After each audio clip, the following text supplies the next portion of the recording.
So we're exploring Pensacola, and I was looking for a place that would have raw honey, local fruit, vegetables at a better price than Publix or Walmart, and I found it. It's on North Davis Highway. It's called Bailey Produce and Nursery. Plants come out in March.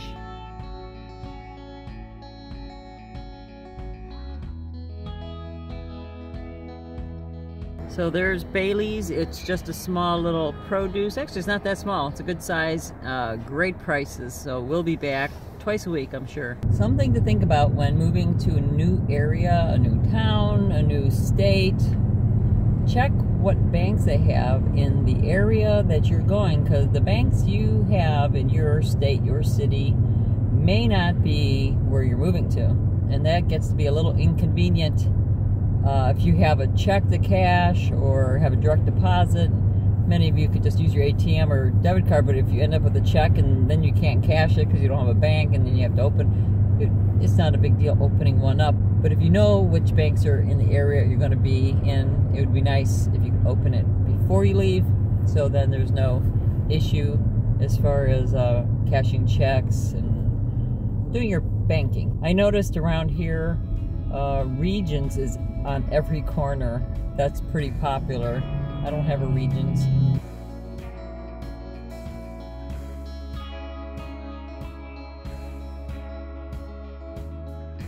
So can you believe it? It was 19 degrees according to the news last night here in Northwest Florida. Unusually cold. Since I've been back to Florida, people have been asking me some really great questions. I have made videos pertaining to these questions, but I thought I'd put them all in one video, just touch base on it a little bit to help those who are new to the channel. It's good when we put all our heads together, because I think it helps those who are moving to Florida or just need a little incentive, a little motivation, a little inspiration to go, because it is a little scary. Matter of fact, I have the shirt that I found on Amazon. I don't know if you could see it. It says, "Fear is the thief of dreams." And that's so true. So I had to get it. Remember that. Fear is the thief of dreams. So don't let fear stop you from your goals and what you want to do. So first question I'll cover is, how much is your house insurance?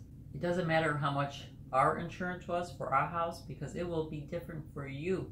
There are many variables when getting house insurance, and here are some, and if you're an insurance agent, maybe you could share some more.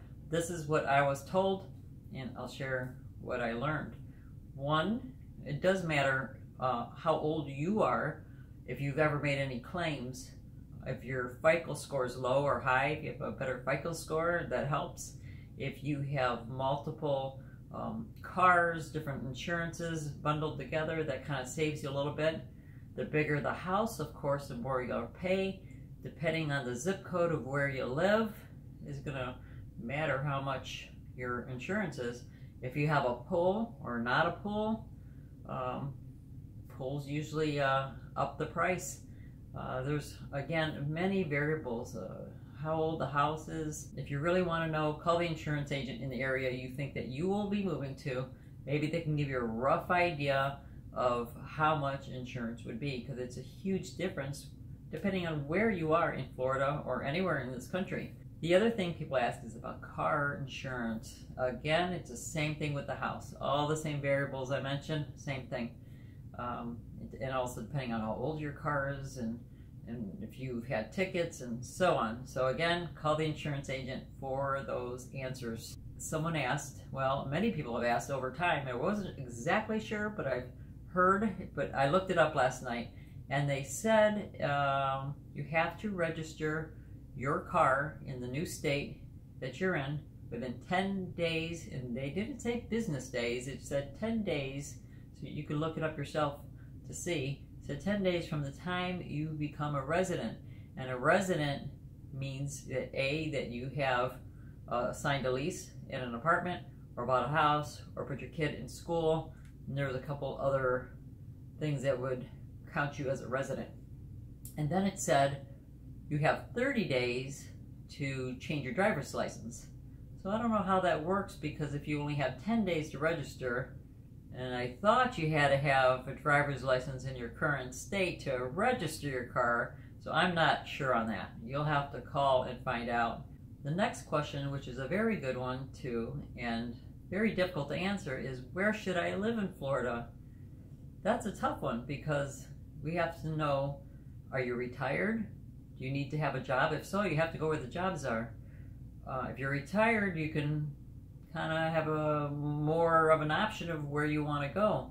Are you a beach goer? Do you like to be on the beach? You like walking on the beach? If so, you're going to want to live closer to the beach and not in Orlando. So that's a big difference. Are you really concerned about money? How much money do you make? The closer you get to the beach, the more it's going to cost you. The more the rent is, the more the houses are, the more insurance is, and so forth. I'm not saying you can't find affordable places near the beach, but if it's cheap, it's maybe older or a little moldy or whatever, but there's always the rare event where you can get someplace close to the beach at an affordable price. But usually, for middle class folks, you'll be 20 to 30 minutes away, which is not far. 20 minutes, 30 minutes kind of far for me. But we all have different things that we want and what we expect and how we want to live our life, different lifestyles. Some people need to make $1 million a month or a year to be comfortable, and others are happy on living on $10,000 to $20,000 a year. And so it's up to you what you're comfortable with, what you're used to, what you want. And so I can't tell you exactly where you should live, but that's something to think about. The job aspect. Schools, if you have kids, you want them to go into school? If so, how good are the schools? If you don't like cold weather, I will tell you that Tampa North, and this is not even, I just moved to Northwest Florida, and this is just a freak, very cold front that's coming down. But I know from watching the Weather Channel, I'm a Weather Channel buff, so I like to keep an eye. I've always watched the Weather Channel since it's been out, I think. And I've always noticed that there's this, the wind stream that comes across, usually comes around and stops and goes across Tampa.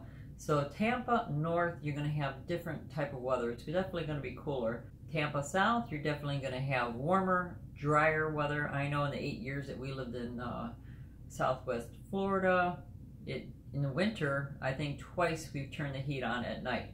I've had the heat on here every night since we moved here. It's been cold, but again, it's unusually cold, so I'm not sure normally what it is, but I do know that they do get cold here in Northwest Florida, and that's okay for many of you. Many of you like that, and that's up to you what you're looking for. So, but if you don't want cold, you need to go south of Tampa. That line that goes across the state of Florida, go south. The other thing is, do you like to travel by plane? If so, you may want to live near an airport. You'd have to find out where they all are. I know there was one in Fort Myers that we used to fly out of. That was about 45 minutes from where we lived. I wouldn't want to live more than 45 minutes away from an airport. Then of course Tampa has an airport, and then Pensacola has an airport, but when I was looking for a flight to get to Ohio, it was super expensive, and there was not a direct flight, which was shocking to me, and it was very expensive. There was like a layover in Atlanta, and so look for places that have airports. If you like to go to Europe often, Miami has direct flights. I don't know if Orlando does, but you know, if you need to be near the beach, then you have to look for some place that has direct flights. So Miami, I know for sure, has direct flights to Europe. I'm not sure about Jacksonville. So you have to do your research on that. Do you need to be near the airport? Do you want to be near museums, opera, concerts, things like that, culture? If so, you need to be near the cities that have that type of thing. If you move to Central Florida, you may find historical type museums, or it's more agriculture. So, but it's affordable. So it depends what you want. Where you should live in Florida also depends on how much you make, because if you don't make a lot, you can't live maybe in certain areas unless you're living out of your van, which many do, and that's okay if that's what you want to do. But some of you want to live in a house or an apartment, And if you don't make a whole lot, you won't be living on the $1 million lane that you'll find in certain areas. But again, there's plenty of places to live for middle-class people in Florida. I find it very comparable to other parts of the United States, especially if you're looking at Ohio. I'm originally from Ohio, so I can tell you that I find it comparable. I don't think it's much different as far as prices go. Of course, if you live in the city, it's going to be a little bit more. If you live closer to the beach, it's going to be a little bit more. If you live in the suburbs, prices come down a little bit. Do you have pets? How many pets do you have? If you have more than 2 pets, usually finding an apartment is difficult. Maybe you could rent a house out, that might work. If you got big dogs, you might want some land, so maybe you want to rent a house or buy a house. So you have to find out about where it would be comfortable for your pets and your family. The other question people ask me is, how much money should I have to move to Florida? Again, that has a lot of variables. Are you single? Are you young? Are you coming alone? Do you have a family? Do you have children? Do you have bills? Do you have a car payment? Do you plan on buying a house? Do you plan on renting? Is your FICO score good? Because if you have a good FICO score, they may not ask you for all the deposits and extra deposits and apartments when you're moving in. If your FICO score is low, they're going to ask you for more money. When you try to sign up for electricity, if you owe money on the electric company back home and your FICO score's gone down, they're going to ask for a bigger deposit. So those are the things that you want to work on if you're having a little trouble. So work on keeping that FICO score up, get those bills down, declutter so you don't have to move stuff, because that will cost you. And that's the other question that people ask is, how should I move my stuff? Some of the ways to move your stuff is, 1, storage containers. There's different companies. I've used Pods and I've used Pack Rats. And I know there's others out there. You need to call. They want all your information, just to warn you. And they'll give you a quote, and the quote's good for 30 days. So if you're moving in a year from now, it could be completely different.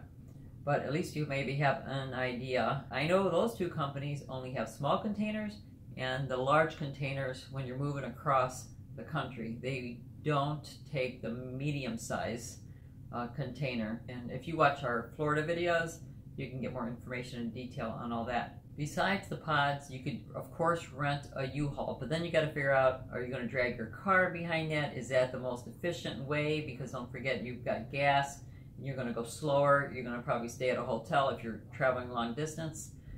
So you have to count all the little details when adding up your dollars, because sometimes people say, well, it's a lot cheaper to get a U-Haul. They forget about the gas. It takes a lot of gas. They don't get a lot of mileage per gallon, and then they forget about that they need to stop at a hotel if you're going long distance, especially if you got kids, a family, because they're not going to be driving 20 hours or longer straight through. Besides the cost, you got to find the least stressful way as well, because it's stressful to move, no matter how you do it. At least I think so. Maybe some of you don't get stressed and you're one of the lucky ones. The other way too, which is affordable, and I didn't do this, but I know it's affordable from other people telling me, but I didn't want to do it because I don't want my stuff mixed up with other people's stuff. But there's movers, trucks, semi-trucks that will move your stuff on their truck, but they also have other people's stuff. I don't know how they separate it. Maybe they put something in between each family's stuff, their boxes. So you would have to call and find out, but I hear that it's an affordable way to go. So if you're not too worried about your boxes maybe being looked into, I'm not saying they do that. I'm just, it's possible, because it's not like locked up in the storage container like what we had, or your own U-Haul. So just check it out, because I'm not sure. And if whatever you find out, I'd love if you share below, because people want to know. They have the same questions as you do. Of course, if you have very, very little, maybe just some pictures and you're single and you don't have anything, just a few boxes, you could literally have that shipped down by UPS or the post office if you know where you're going to go. So I don't know the prices anymore on that, but it doesn't hurt to look if that's all you have is a couple of boxes and you just want to fly down. And then of course, besides U-Haul where you actually drive, I suppose you could drag a U-Haul trailer behind you, maybe something small. You have to make sure your car can pull it, that it's not going to flip on the highway because there can be high winds. I'm just thinking like going through West Virginia, coming down from Ohio, how treacherous that can be just driving in a car alone. So, but if you have a pickup truck, maybe it's something you can do and you don't have a lot of stuff. It depends on which you're accustomed to, if you're able to drive and pull things and you know what you're doing. So those are just some options. I've made more videos with more details on moving your things.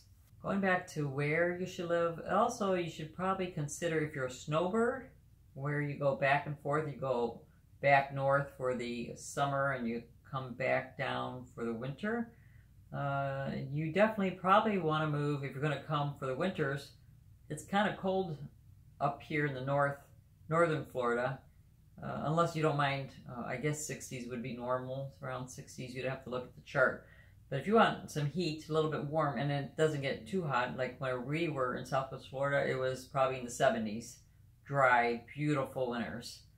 So if that's what you're looking for, then you probably want to be south of Tampa. Summers, I don't care where you're in this country, it can get pretty darn hot. Even back in Ohio, I know in August it can get really hot. It all depends. Every year the weather keeps changing, so it's hard to say what the weather's going to be like anymore. And a couple of sites that you probably want to keep an eye on when looking for a safe place to live. And I know some of you say, oh, Jacksonville is just dangerous. Well, not all of Jacksonville is dangerous. Every city has well, not every city, but many cities have a dangerous area where there's high crime, and then they've got pockets or suburbs around that city that are very nice with very low crime rates.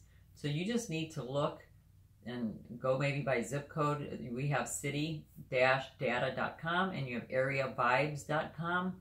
Those are two that I know of. If you know of more, comment below and let us know what site you prefer. It'll tell you the crime rate, walkability of a town.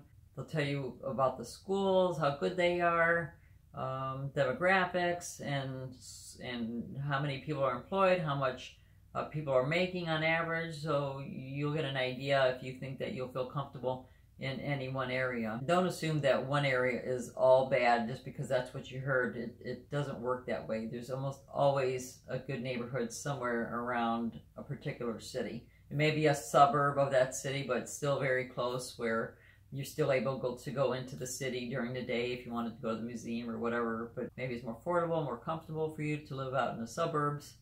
Maybe that's where your job or the schools are.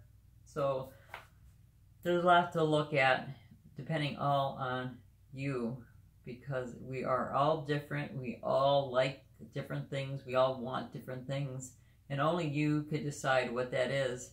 And since, if you're watching this video and you're thinking about moving, and since you are making your move, make it a good one. Do it the best you can. Do your research and live the life and the dream that you want. This is the opportunity to have a fresh start. Get rid of the stuff you don't need, the old stuff. Start new and fresh. That's always fun to do. Well, I hope you liked this video. I'll be making a lot more in the near future.